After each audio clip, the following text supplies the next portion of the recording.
Today you're going to see me teaching. So most likely you'll be working for JP Morgan. A lot of fraud is happening.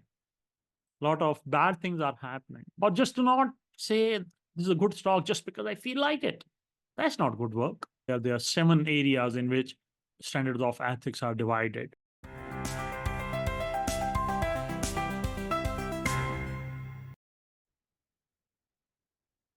Hello everyone. Today you're going to see me teaching. I was getting a lot of requests that we want to see how you teach. I'm going to just record a short video to explain how I teach, how actually I do the actual act of teaching, of making things easier for students to understand.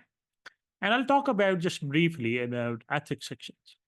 There are 7 areas in which standards of ethics are divided. So I'll give you an overview of what those 7 sections are and how they make sense. So let's take a dive.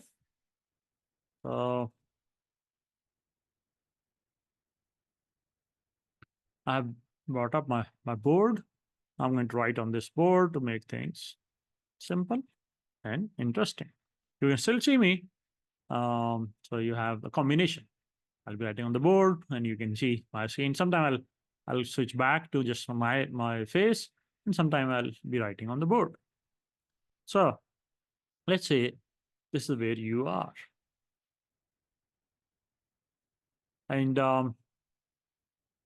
you are pursuing CFA, and let's say you're done with it. What will you be doing? You'll be working as what? As professional. You'll be working as a professional. What does that mean, professional? Well, this is interesting. Think about it. That when you think about what we do, primarily is investment management. Someone wants to save for retirement, someone wants to save for kids' education, and that someone would come to us. But we are not the only one. There are around 2 million investment management professionals, out of which CFA charter holders are hardly 10%. So you see, at this stage, what we want as a group of CFA charter holders, we want to put our best in front of people so that people become they become more confident, and they start saying, you know what, if I need investment management advice, I'm not just going to go with anyone. I want a CFA charter holder for that. And for that, as a profession, we have to do things collectively, not individually, not just as Kamran Rashid CFA, but as a CFA, as a group, we have to do things which make us stand out so that clients can say, you know what, I just do not want any investment management professional. I want to work with CFA charter holders because they're good. Now, that's where the professionalism comes.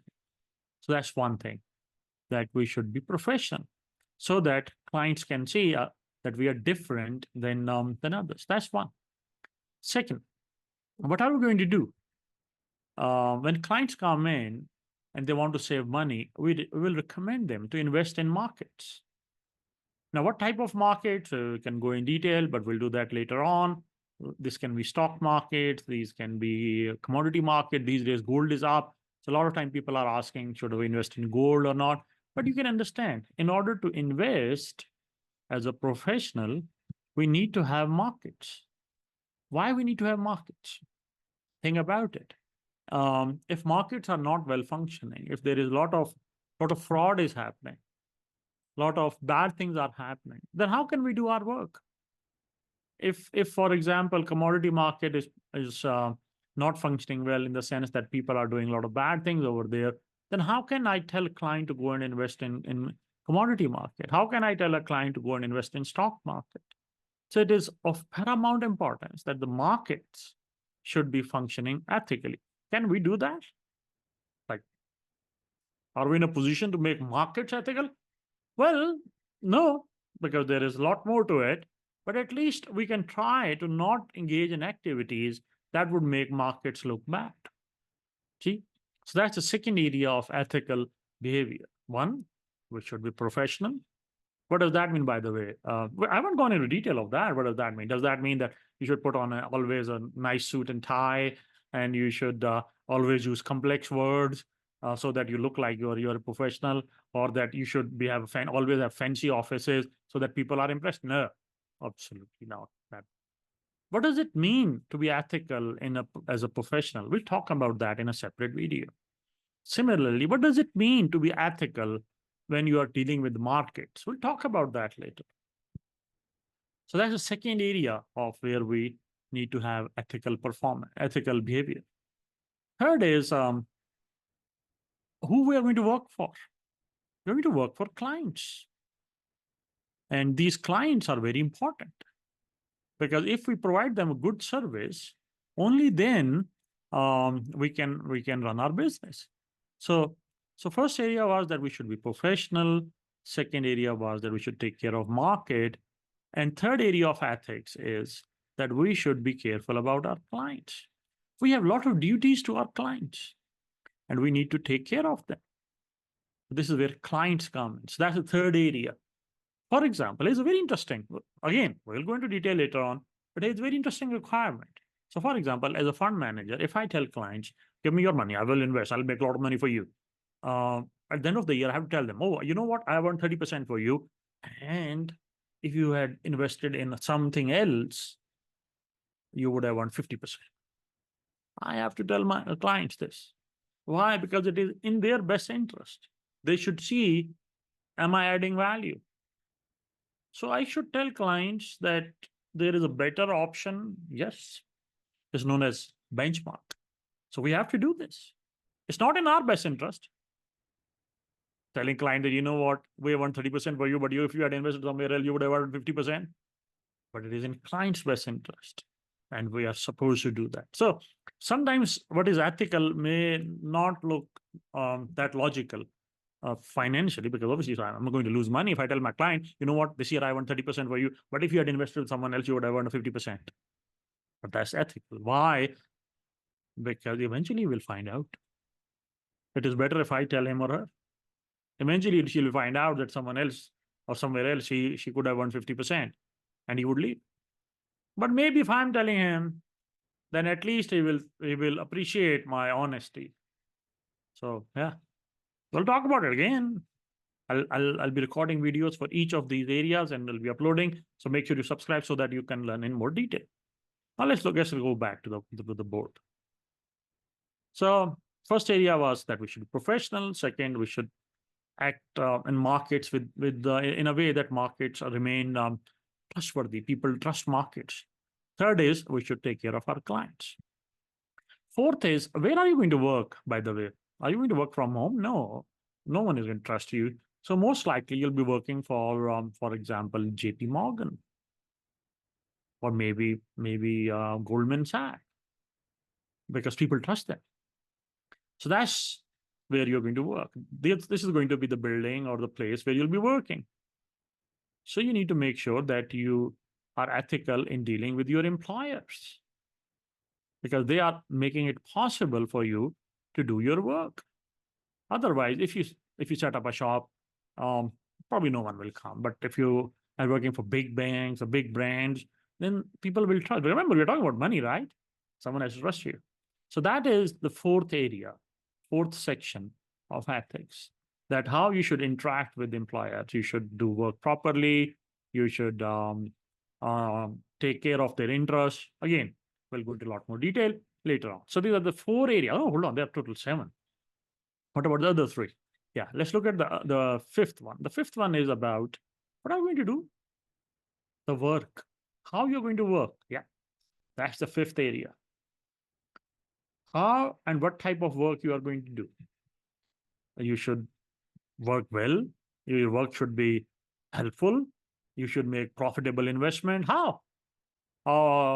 You should only recommend good investment. Okay, what does it mean, good investment? I'll talk about that.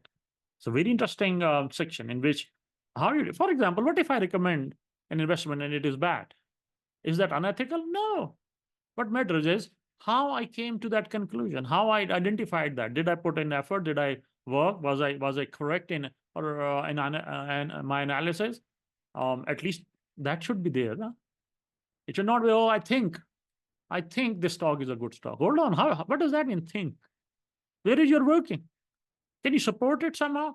Yes. So that's what this section is about. That your work should be supported by detailed calculation, by whatever working you have. So you cannot just recommend a stock because you feel like it. Oh, I had a dream. I think my client should invest. That's not that. No, no, yeah, that's not going to work. No. So that's the fifth area. Now, sometimes, by the way, yeah, the sixth area is about what if um, there is conflict. This client is saying that you should do A, while this client is saying, no, no, you should do B. Remember, you have a combined pool of money. You got money from both clients and you are investing. Now, maybe investing in a certain way will help the first client, but it will hurt the other client. And investing in another way will be beneficial for client B, but not client A. So what you do, this is known as a problem of conflict of interest. There is a conflict. Now, ideally, what you should do is create two separate funds so that there is no conflict. So maybe you can manage two funds. For example, the first client wants you to invest in safe investment because he's old guy, and the second client wants you to invest in stock market because he's young and he can take risk. So what you should do is you should create two separate funds and tell clients, look, your choice. This is a safe fund. If you want to invest safely, put money into this fund. This is the fund which will take risk. So if you want to take risk, put in so that there is no conflict of interest. So that is the sixth and second last section of ethics. Okay, that's it. Hold on. There is a final one, and that's about what? The reason I'm here, the reason you are here. What is that? CFA Institute. So how you are going to deal with CFA Institute?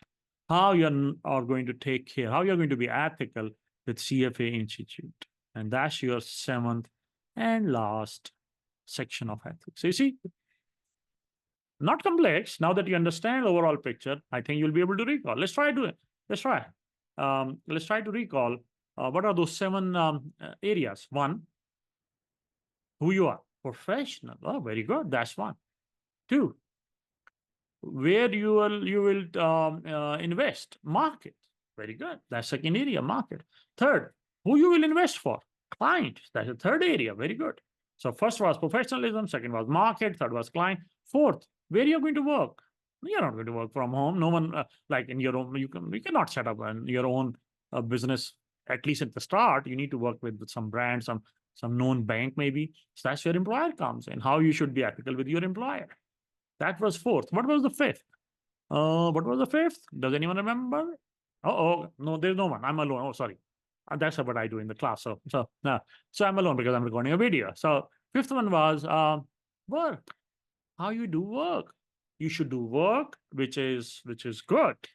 Results can be good or bad because that depends on a lot of factors, but your work should be solid. You should have proper calculation. Do not make a mistake in calculation. Do not make mistake on Excel or something. Or just do not say this is a good stock just because I feel like it. That's not good work. So fifth section is about work. We are left with two sections. What was the sixth about?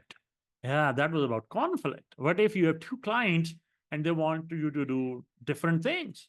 One is good for one and the other is good for the other. What do? There is a conflict. Well, that's section of conflict of interest. And finally, this seventh section is about how you can be ethical with CFA Institute, how you should take care that CFA Institute is respected, and because that's the only way we can all be successful. Now, I'm sure you have subscribed to my channel. If you have not, do that because next I'm going to upload 7 videos where I'll talk about each section of ethical standards in detail. And my goal is that you should be able to recall all these without any problem because it is also logical. That's the goal. Take care. See you. Bye.